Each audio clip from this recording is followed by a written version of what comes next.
Hey, this is Jasmin Speed, the director of the Prairie View A&M Small Business Development Center on our podcast, Shift Happens. And we're back with Natalie Point Dexter talking more about Scafina. We last learned about the foundation, how you got started. And I think when we ended, we were talking about how you moved from a Word doc into Notion. So I'd really like to talk more about that journey. What tools or processes did you use to pivot more into Notion? And what were some of the lessons throughout that process? So I'm going to turn it over to you and hear the rest of the story. Yeah. I used what I had, which was I knew Google Drive and I knew Microsoft Word, right? I was low tech, so to speak. And I started to organize and structure everything that someone would need for grants. And I think of that as simple as your mission, vision, values, impact statements, all the way to your evaluation plans. And that's a lot of content. But I knew I needed to get it in one place so that I could start to tell folks, this is what an evaluation plan is, this is what it looks like, this is why you need it. And that's what was in this Word document. Mm. Every single detail, massive table of contents, but it was everything that, when you hear about grants, what is the thing someone would need? And I wanted it mostly because I had a lot of people who came to me who weren't grant ready. Mhm. They were like, I know there's money out there for me. I need $500,000 and I need it like yesterday. And I'm like, cool. But why? Why would someone give you free money? I mean, it's not free because it takes time, but why would someone give you their money with no investment, with no equity, with no true ROI if you aren't telling them about your impact? And they're like, well, I'm a business owner. Isn't that impact enough? And I'm like, no. They need to know the humans that are supported, the communities that are supported, the what you've done, right? And so in this journey, I'm like, wow, I am teaching people over and over and over again about grants. How do I not do that? Because this is exhausting. And so that was really what it was. It was, how can I be sustainable as a business owner? Mhm. And I'm answering the same questions that are depleting my energy. This is not the thing that I love. So how do I stay in business if I'm not doing the thing that I enjoy? And that became this, all right, well, I got it all out of my head of what I need from them. How do I make it look pretty? Because that's not really my jam either. And I tapped into community. I tapped into relationships.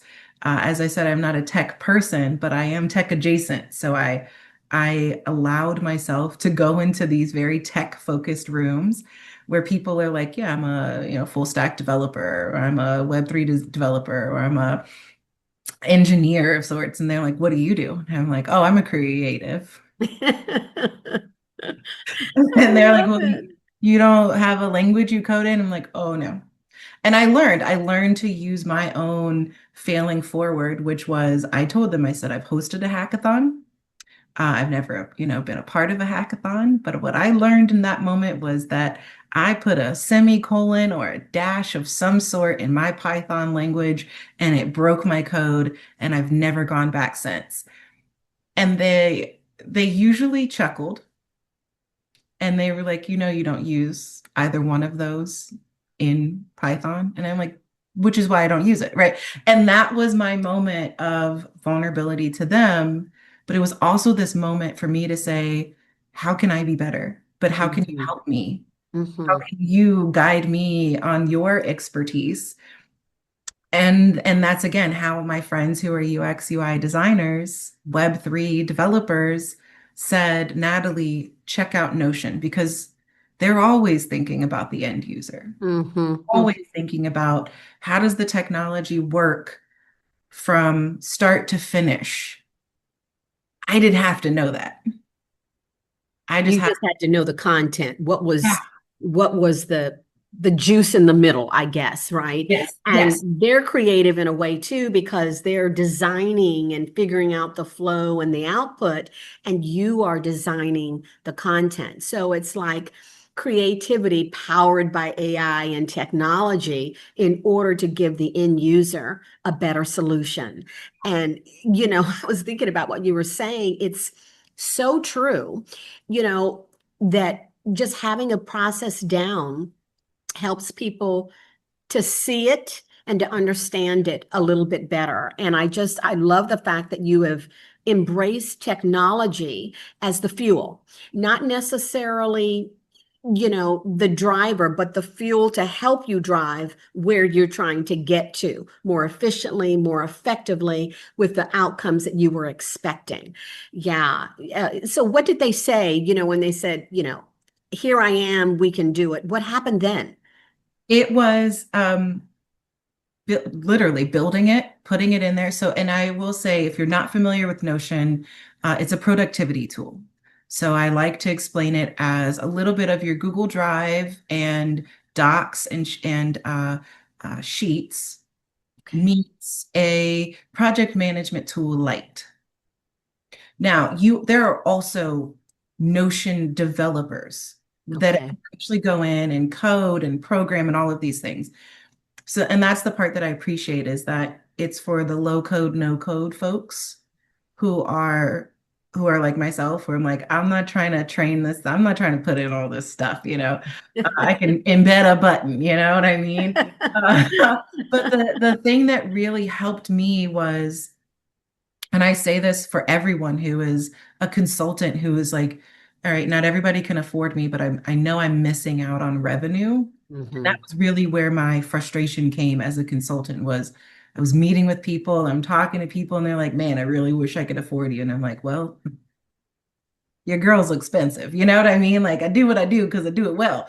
And so I can't do it for free. I just can't. Yeah. And so how do I capture this audience who I was missing? And that was how I took this. And also let me say, Scafina is a subscription. So there are still clients that work with me Okay. as a consultant.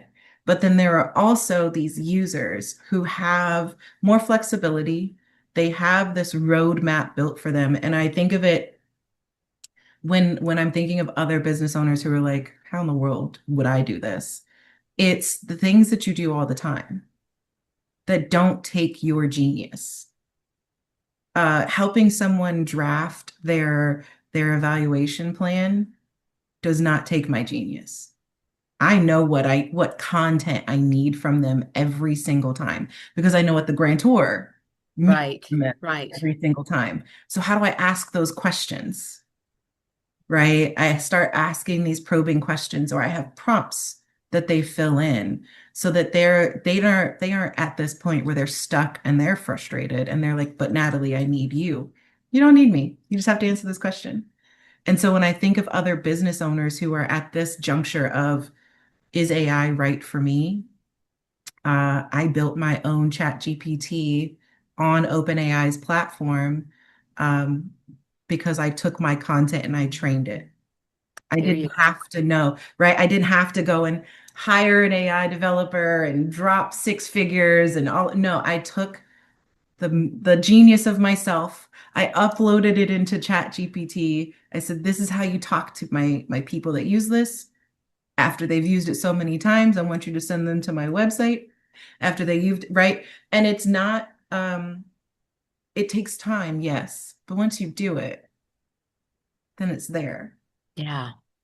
Oh my gosh. That is like, I think for people listening, trying to figure out how to move chat from doing a social media post, hashtags into something that just shifts your costs, shifts your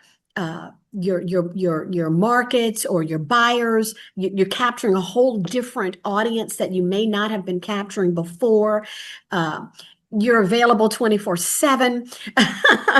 I mean, this is like a great news story on going from point A or 1.0 to 2.0 and more. I mean, you've got a platform now that allows you to keep building if once you get to that next step. So not only did you shift, but you're in a perpetual motion of growth fueled by AI and your openness to stay connected to your market based on what they need, but also the drivers that are fueling the shift, whether it be technology or different types of grants. I mean, my goodness, that's a lot in a short period of time. I mean, from January to June is like 6 months, but iteratively, I know you were doing lots of things, right? But that's a big leap for a small business owner. That's a big leap. Huge leap, huge leap. Huge. I didn't understand what it meant to go from consulting to productizing. Okay. Um, and again, I had that moment, that nugget from Mark Cuban of saying, go from 6 to 6,000. And I'm like, how in the world am I going, how am I going to support 6,000 users, how, clients, customer, how am I going to do that? And I realized a little of it was ego to think that I could do this on my own as one human, right? I'm like, that's 100. Yeah, like I don't know how I was going to manage that every month, right? Yeah. Um, Knowing where my capacity was. And so I'm like, okay, how can I have this freemium thing? How can I have this thing that doesn't take any time from me? And I went through a program and we had to build a toy, is what they called it. Some sort of MVP, some sort of most viable product, which Product. Yeah. taught me it doesn't have to be perfect. It's not called the most perfect product. It's called the most viable product. And so that's where I was like, well, I had this moment, and I think all experts have this moment where we've seen the new experts on social media who haven't had the 10, 15, 20, 25, 30 years of experience collectively that we've had. And they're like, did you see what I did? For $9.99 a month, you too do this. And you're Can like, do it. what? No, that's not possible. Like that'll never work. And Yeah. you're Yeah. frustrated because you're like, but no, I've spent time and I've trained and I've built and I have a whole business on this. And Yeah. how could that work? And you get to this point where for me, I just left social media because I was so upset. But I'm like, you know what I could do? I could build something that's real. I could build something that's built with social impact to drive it, not just a money grab. Mm-hmm. Mm-hmm. And Mm-hmm. good human doing good things for Yeah. other good people, you know? Was there any kind of cost though when you think about it? I mean, there's opportunity cost, there's, your investment. There's something about that. What did that look like for you? Genuinely, it wasn't big monetary cost. It was a Okay. lot of time. It was a lot of time cost, which also taught me I was spending time doing a lot of things that weren't revenue generating. Hmm. Okay. I was chasing a lot. We're always, as business owners, as entrepreneurs, we're just lifelong learners. We're committed to being these lifelong learners, these tinkerers of sorts. Yeah. Um, and I knew that I had to learn something else because if not, my business was going to get left behind. It's a very, very key statement. A lot of times we're just chasing and it's not driving revenue. This investment you knew was going to drive revenue differently. Mhm. Okay. Yes, absolutely. You're also collaborating and you picked up new partners. Was that scary? I mean, these are developers. They're not consultants, how was that? I vetted a lot of people. I Okay. did. And when I say time, Jasmine, I mean time. I Okay. spent all of the back half of 23 and all of 24 building relationships. Okay. This Okay. was not a overnight success story. This was true failing forward.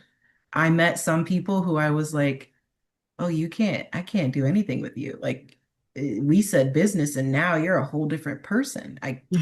No. So it was that was the investment that I made. I made the investment in finding the right people. And Ah, today, actually, in this moment, I've actually been able to pull together the right people, and they're not all in one place. Some of them are in other countries, some of them are in other states. wow. It was time. It was me spending time saying, you're the kind of person I want to work with. I want to do business with, but I also like you. You know, that can make a difference. I mean, they're all embracing the mission. I'm sure you may have had some differences of maybe about how you're doing it, but people are committed, right? And relationships are so important. And, you know, we talk about that sometimes, people that are working in the business versus outside of the business. How do you balance that? But it sounds like from everything I'm hearing, you had to make some choices about how the time was spent in order to get you from point A to point B. And was at that level of investment that you realized how important those relationships and being able to collaborate was going to take you forward. So sometimes, you know, you don't know until you're right there, right? You know, you can say, I think I want to do this, or I think this is going to happen, but things happen, shifts happen, and then you have to adjust accordingly. And it sounds like that's what you've done. And here we are, we're global. You're global. Not just Austin based or, you know, from back east. You're actually got a team that's working with you globally. Wow. Unbelievable. I It's been a mean, I beautiful journey. shouldn't say it's unbelievable, but I'm exhilarated by it. I'm just finding it very fascinating. Just this whole concept of even how you went into how do you do your grant? I mean, it sounds so much like when I meet with people that got businesses and they need funding. You know, we talk about a business plan and your projections and why does the bank want to invest in you? Same kind of thing. You've Mhm. just done it in a way that helps your your community grab the information that they need or the format that they need in order to be successful in presenting their pitch or going after the grant. Wow. This Thank you. is I'm almost speechless, but so many good nuggets here in terms of how you've moved from the Word document to Notion and the critical things and the lessons that you've learned through the process. Um, I know we're getting close to time. Any final points about that journey or one few more tips you want to talk to or say to the listeners now? I think the biggest thing I would say, especially from this journey, is you might be an expert in your industry, but there are experts in other industries as well who are just as curious and just as open to connecting. So build those cross-industry collaborative relationships. You don't have to be an expert in that space. And going in saying out loud, I am not a programmer, I'm not a developer, I'm not a designer, but I do need to collaborate with someone. And the way you're received is much different. Because if you know what you need and you know your product that you want to create really well, the conversation's pretty easy because you can answer any question, the difference between a front end developer and a back end developer. If you know your thing really well, that's how you move the needle. So spend my piece would be one is start thinking about what it is that can scale your genius. And then the other piece is be comfortable building relationships outside of your industry. You don't have to know it all. Perfect. Could not have said it any better. Okay, so I'm really now excited to see what more you can share. We've had the foundation, we've talked about the journey. You talked about chat and how you were able to use it. Can you come back with another episode and talk about how ChatGPT can help others build their business, sort of customize, and how it can simplify processes? Absolutely. I'd love to. It'd All be right. fun. Well, we'll do that. Talk Okay. to you soon. All right. Take care. Bye. Bye.